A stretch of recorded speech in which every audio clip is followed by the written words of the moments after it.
I'm gonna go ahead and keep it a buck and say that Castlevania is by far one of the best Western animations that I've seen since Invincible. And it's just been a great year, honestly, for Western animation. Just the way that it has progressed, where now we are getting such high quality, not only stories, but like the way the animation looks, the fluidity to everything, the kinetic energy to the action scenes, the blood and gore, the mature nature of the content.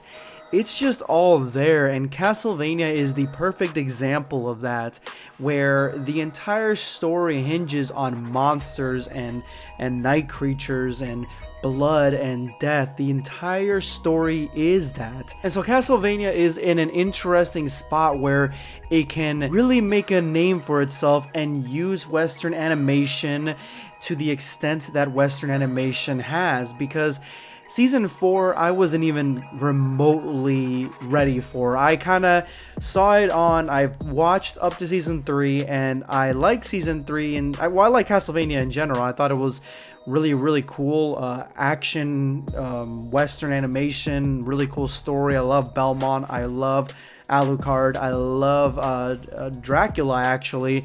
And the trio of heroes themselves, they're all awesome. They have awesome abilities, awesome powers. And I was kind of bummed out to see them separate at some point. But then this season sort of brings them back.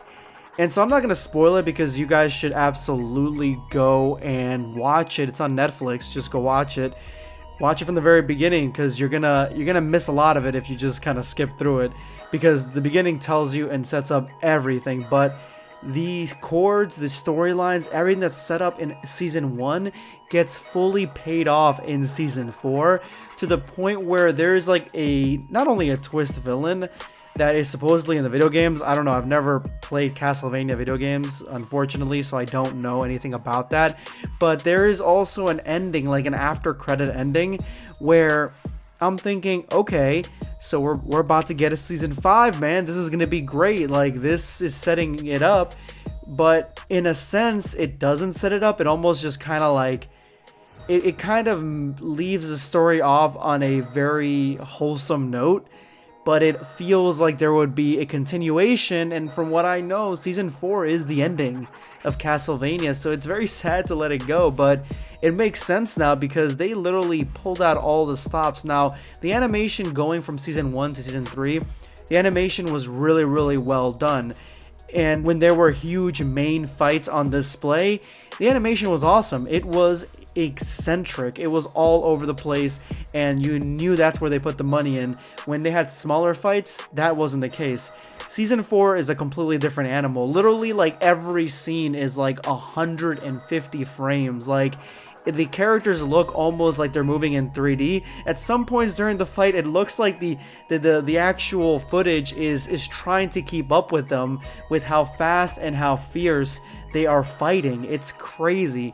It is such a good I keep wanting to say anime. It's such a good show. It's such a good animation. It is up there. It is one of my favorites. It's right there next to Invincible.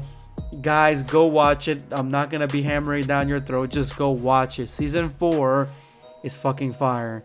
This is going to be Sunscape signing off. Take care, guys.